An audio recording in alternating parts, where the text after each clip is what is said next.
Aujourd'hui, on rencontre le député de Lévis-Lotbinière. C'est un candidat aussi. Jacques Gourde. Bonjour, Jacques Gourde. Bonjour Stéphane, je suis bien heureux de venir te voir ici. Ouais, c'est le fun. C'est le fun, le petit contexte comme ça. J'aime ça. Oui, c'est ça. Je me suis payé un petit 3 heures de route, là. Oui, Mais oui, un cours rendu, ça fait vraiment plaisir. C'est peut-être le comité éthique encore. Hein? Oui, là, je me rends à Ottawa pour le comité éthique. Là. C'est Okay. l'histoire de Justin Trudeau avec son influence indue sur l'ancienne procureure générale là, qui a forcé la procureure générale à prendre une décision contraire à la sienne. Donc, on espère que le rapport du commissaire à l'éthique est vraiment déterminant. Il est accablant. Il est accablant et très détaillé de tout ce qui s'est passé depuis 2016 avec SNC-Lavalin et le conseil privé et le bureau du premier ministre. Ouais, il y a du jus là-dedans parce que, en général, dans les médias, on a vraiment juste conclusion, mais quand on va faire la lecture, vraiment, il y a beaucoup d'éléments là-dedans qui sont intéressants. Oui, j'encourage les Canadiens. C'est un rapport qui est public présentement. Oui, il faut aller le lire. C'est une lecture intéressante. Ça prend environ 2 heures, 2 heures et demie pour le lire, mais quand même, ça se lit bien. Oui. Et il y a matière à faire un film là-dessus. Là. Le scénario est tout dedans. Là. Effectivement, ça pourrait être quelque chose d'intéressant. Donc, Jacques Gourde, député de Lévis-Lotbinière depuis 2006. Depuis 2006. 23 janvier 2006. OK. À l'époque sous le gouvernement Harper. Exactement. Le gouvernement minoritaire en 2006. Le gouvernement minoritaire 2006, 2008, majoritaire 2011. 2011, OK. Avant ça, à l'ADQ. J'ai lu ça quelque part, organisateur de l'ADQ. Moi, je suis organisateur bénévole dans la circonscription de la région Chaudière. Donc, on a des origines à peu près semblables. Moi aussi, en fait, moi, ça date plus des années 80, fin des années 80, mi-90, j'étais à l'ADQ. Et puis, par la suite, on était autre chose. Au niveau de votre circonscription, OK, c'est dans quelle région? Parce que là, c'est sûr qu'on va faire afficher en arrière une carte là, pour que les gens puissent suivre, là, savoir c'est où, mais plus précisément. Là, le nom définit bien la circonscription, Lévis-Lotbinière. J'ai la moitié de la ville de Lévis. OK. J'ai tout la MRC de Lotbinière, puis j'ai une municipalité, Saint-Lambert-de-Lauzon, qui est dans la Beauce. OK. C'est assez rural. 97% rural. Même la ville de Lévis, son territoire est à 90% rural aussi. Là. OK. Donc, il y a le côté urbain là, qui est minoritaire d'une certaine façon, puis c'est plus le rural. C'est le côté rural que vous avez dans la portion? Non, j'ai quand même 72 000 électeurs dans la ville de Lévis. Là. Ah, OK. Ouais, parce que la ville de Lévis, moi, je suis près des ponts. Le pont de Québec, le pont Pierre-de-Porte, là. OK. Il a sorti secteur Saint-Nicolas, Saint-Rédempteur, Saint-Étienne, Charny, Briqueville, Saint-Jean-Chrysostome. Ça, c'est très densément peuplé. Là. Mais du moment qu'on sort de ce rayon d'une douzaine de kilomètres carrés, après ça, c'est vraiment... C'est le porte-à-porte et de porte à porte. À porte, avec un auto, surtout. 1 kilomètre entre chaque maison. J'ai vu aussi que vous étiez agriculteur. Oui. D'origine, on va dire. Est-ce que vous avez encore votre ferme ou c'est une ferme familiale? Oui, bien, j'ai encore ma ferme. J'ai arrêté de cultiver de 2006 à, je te dirais, à 2017. Parce que mes enfants étaient trop jeunes aussi pour continuer. Puis c'est pas évident non plus, la vie de député. Puis quand t'es pas à la maison. L'agriculteur, il faut qu'il reste. L'agriculteur, c'est 24 heures sur 24, pratiquement. Et là, depuis mon garçon qui a fini son école, et lui aussi est intéressé à ce qu'on reprenne la ferme, une production. Fait que là, présentement, on a des brebis puis on fait de l'agneau lourd. Là. Ah, OK. On a changé complètement. On était dans le laitier, bovin boucherie, grande culture. Là, on fait... toutes mes terres sont en foin pour nourrir les brebis et on fait un peu de foin aussi pour les chevaux. C'est un petit peu moins j'imagine, c'est un petit peu moins de supervision, le foin. Que d'autres cultures. On suit les aléas de la température du foin. Il faut que ça soit bien fait quand même aussi. Je veux que vous étiez dans le cabinet fantôme aussi, de critique officielle, ou je ne sais pas c'est quoi le terme exactement là, pour agriculture. Oui, j'ai été agriculture. J'ai fait beaucoup de fonctions, tant au gouvernement que dans l'opposition officielle. Là. OK. Là, présentement, je suis aussi le comité permanent de l'éthique. C'est pour ça que je retourne à Ottawa. J'ai fait agriculture, j'ai fait travaux publics dans le temps. J'ai fait ressources naturelles, qui est très, très intéressant. Si quelqu'un aime les grands défis de notre pays, les ressources naturelles, c'est très intéressant.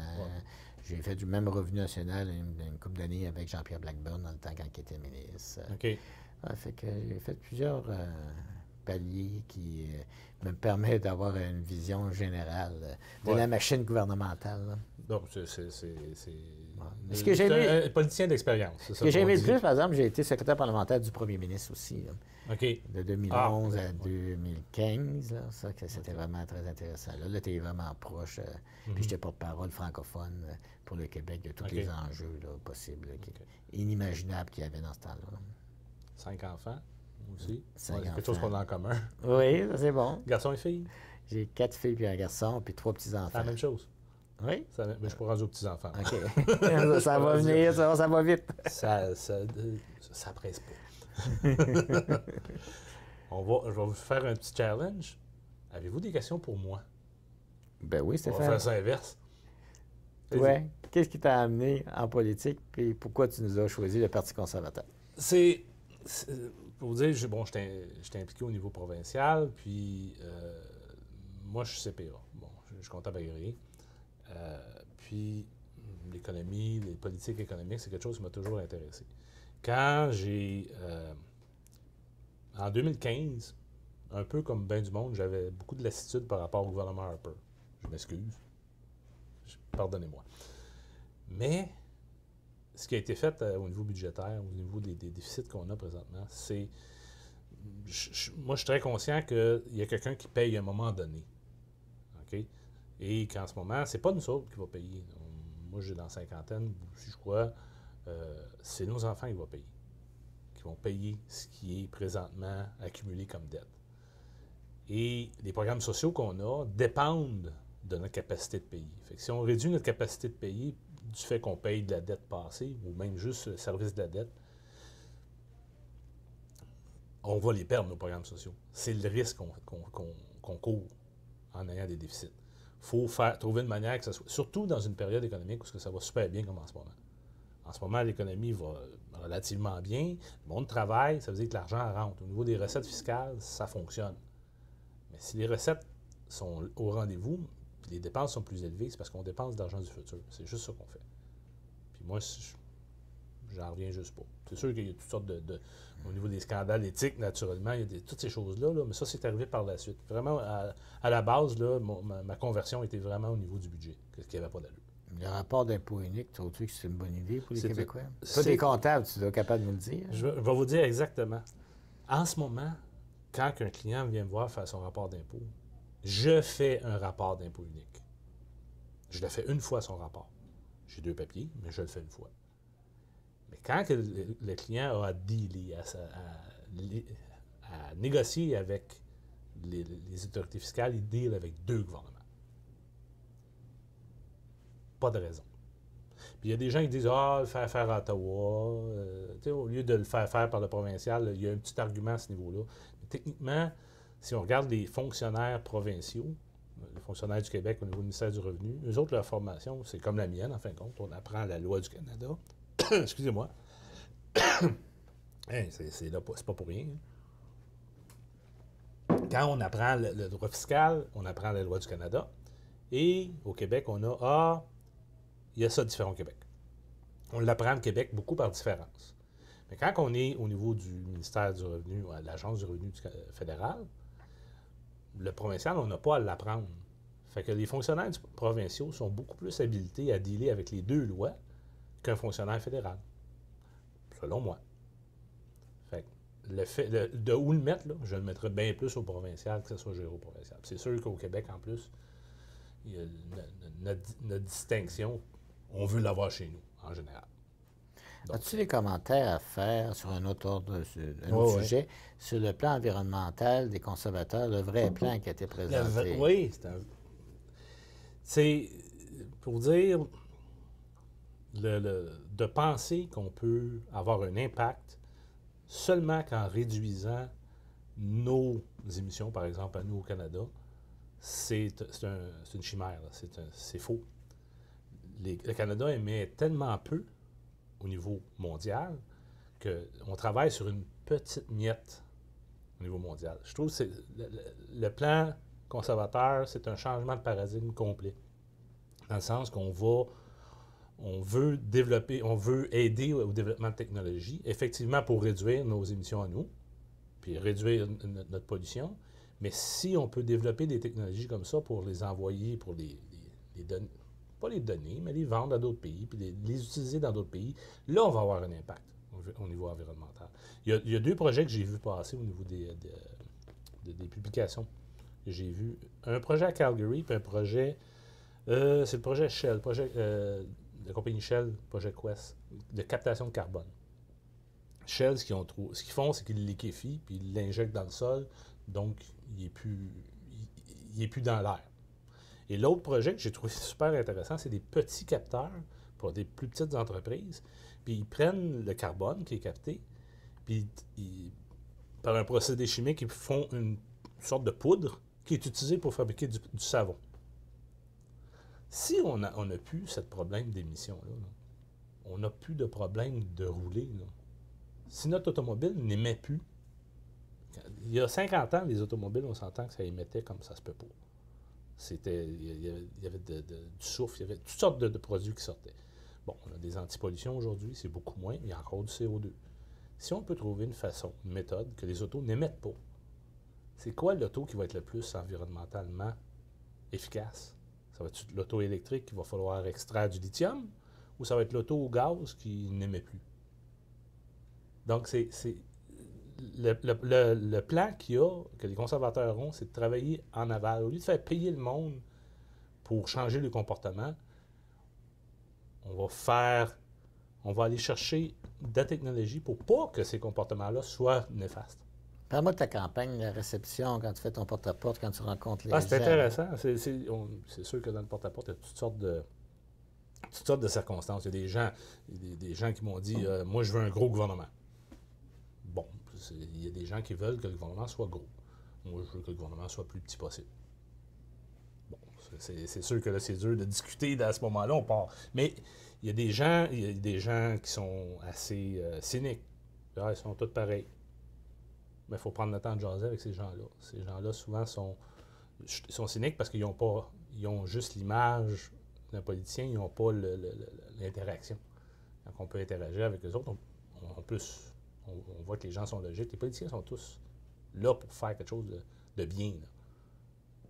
Il y en a qui sont mal guidés, il y en a qui sont mal conseillés.